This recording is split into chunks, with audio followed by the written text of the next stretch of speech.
भी जांच एजेंसियां हैं, एक बीजेपी के हाथ में खिलौना। और हमको दुख इस बात का है नहीं हो पाती है। जांच केवल विपक्ष की होती है। हमको जांच से कोई डर नहीं है कि विजय माल्या कहाँ है भैया, कहाँ है नीरव मोदी, कहाँ है मेहुल चोकसी और ललित मोदी जी। कार भारत लाइव देख रहे हैं आप। आगामी 7 तारीख को तेजस्वी यादव का हल्ला बोल होगा और इसके पहले ही मुख्यमंत्री नीतीश कुमार को अप्रत्यक्ष रूप से समर्थन की बात और भाजपा के खिलाफ एक खुलेआम लड़ाई की बात तेजस्वी यादव ने छेड़ दी है। तेजस्वी यादव ने स्पष्ट किया है कि ईडी और सीबीआई जो संस्था है वो कहीं ना कहीं बिहार और देश के उन तमाम नेताओं के लिए घातक बन चुकी है और ये इसलिए कि वो भाजपा के प्रकोष्ठ की तरफ काम कर रही है। अब इसको लेकर प्रतिपक्ष के नेता तेजस्वी यादव आज हत्थे से भारतीय जनता पार्टी के खिलाफ उखड़ गए हैं। देखिए तस्वीरें भाजपा कार्यालय से निकलकर सामने माफ़ कीजिएगा, तेजस्वी यादव के राष्ट्रीय जनता दल के कार्यालय से निकलकर सामने आ रही है, जहां उन्होंने स्पष्ट तौर पे भाजपा के खिलाफ लड़ाई के लिए सभी समान विचारधारा वाले लोगों को साथ आने और देश में जो भाजपा माहौल बिगाड़ रही है उसे सही करने के लिए न्योता। शुरुआत से ही कहते रहे हैं कि ईडी हो, सीबीआई हो या इनकम टैक्स हो, एक तरह से बीजेपी का पार्टी का प्रकोष्ठ के रूप में काम करती है और ये संवैधानिक संस्थाएं हैं, जांच एजेंसियां हैं जो देश की सबसे बड़ी। दुर्भाग्यपूर्ण है कि आज जितनी भी जांच एजेंसियां हैं, एक बीजेपी का पार्टी का प्रकोष्ठ जैसे होता है वैसे बन के रह गई हैं। मतलब बीजेपी के हाथ में खिलौना।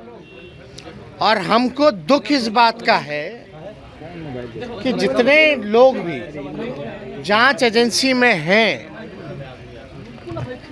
आज मजबूरन उनसे ऐसा काम कराया जा रहा है क्योंकि दबाव इन अधिकारियों पे इतना ज़्यादा है कि न्यायपूर्वक जांच नहीं हो पाती है।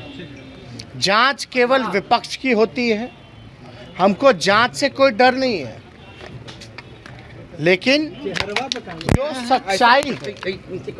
जो सच्चाई है हम याद दिलाना चाहेंगे उन जांच एजेंसियों को कि विजय माल्या कहाँ है भैया, कहाँ है नीरव मोदी, कहाँ है मेहुल चोकसी और ललित मोदी जी से तो अब सुष्मिता सेन मिल लेती है। और हाल में ही उन्होंने ट्वीट करके जानकारी दी कि सुष्मिता सेन उनकी गर्लफ्रेंड है। लेकिन जांच एजेंसियों के लिए जो देश के अरबों खरबों पैसा जो डिमोनेटाइजेशन में, नोटबंदी में जो बैंक में जमा किया लोगों ने, उसको लेकर के जो लोग भागे, लोन लेकर के जो भागे, यानी बैंक जिससे नुकसान में आ गई, घाटे में आ गई, कई बैंकें बंद हो गई। आज उसको कोई नहीं ढूंढ रहा। ढूंढा किसको जाता है? तो कांग्रेस के लोगों को, आरजेडी के लोगों को, टीएमसी के लोगों को, चाहे ठाकरे जी के लोग हों, चाहे जो भी समाजवादी पार्टी के लोग हों, इन लोगों का देखो भैया दो तरीका है। जो भाजपा की जो सोच है, जो भाजपा की यही सोच है, इस रूप में काम करती है। जो बिकेगा उसको खरीदो, ये पहली सोच। दूसरा सोच कि जो डरेगा उसको डराओ। यही दो सोच से भाजपा काम कर रही है। और अफसोस है, तरस है, आता है हमको उस जांच एजेंसियों पे कि आज एक गुलाम के रूप में लोग काम कर रहे हैं।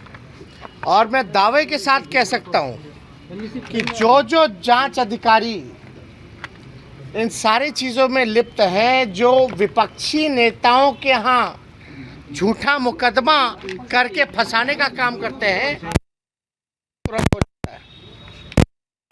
आप रिकॉर्ड चेक कर लीजिए, जो आरोप कहीं भी रहा हो उसका प्रमोशन तात्कालीन हुआ है, उसको इनाम मिला है।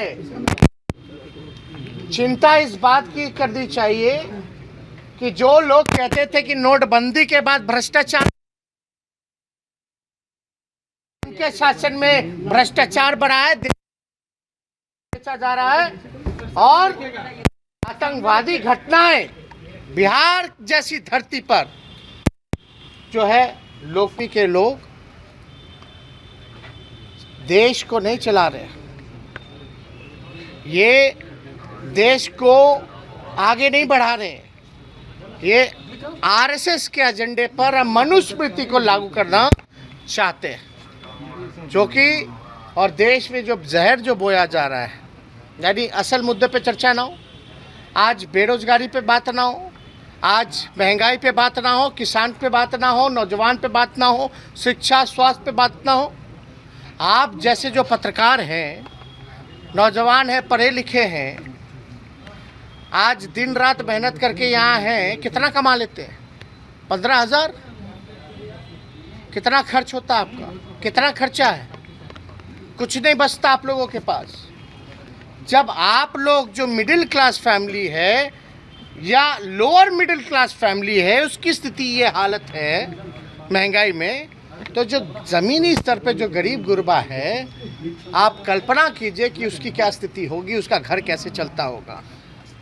कोई घर में बीमार पड़ जाए तो इलाज नहीं। तो इसलिए 7 तारीख को हम लोगों का पूर्व में ही निर्धारित कार्यक्रम रहा है महागठबंधन का।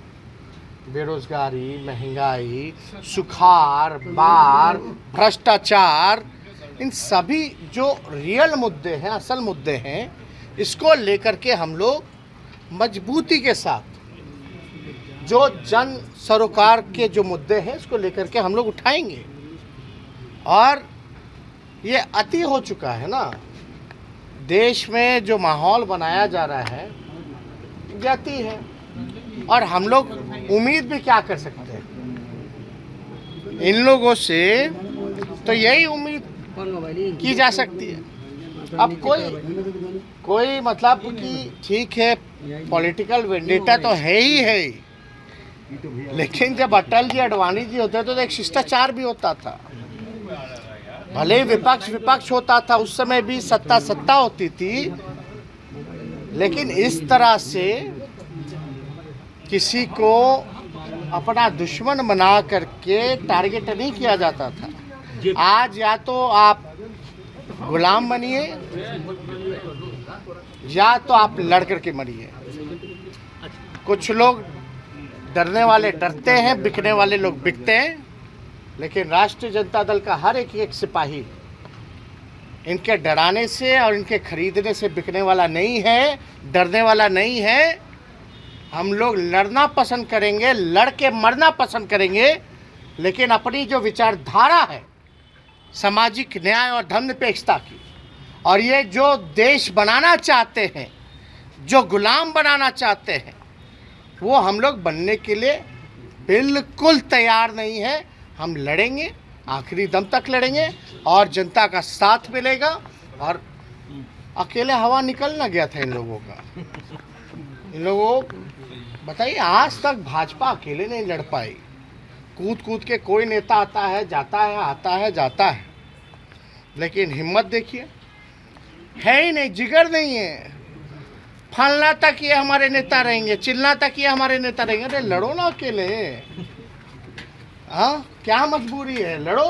बीजेपी को चुनौती दे रहे हैं। बीजेपी अगर ये वीडियो पसंद आई और वह बिहार के राजनीति और बिहारियत से सरोकार रखेनी तो सब्सक्राइब बटन दबा के चैनल के सब्सक्राइब कर ली। ओजे एगो घंटी बा, ओकरा बटन दबा देला से कुल सटीक और मारक खबर रुआ मुफ्त में मिल जाई।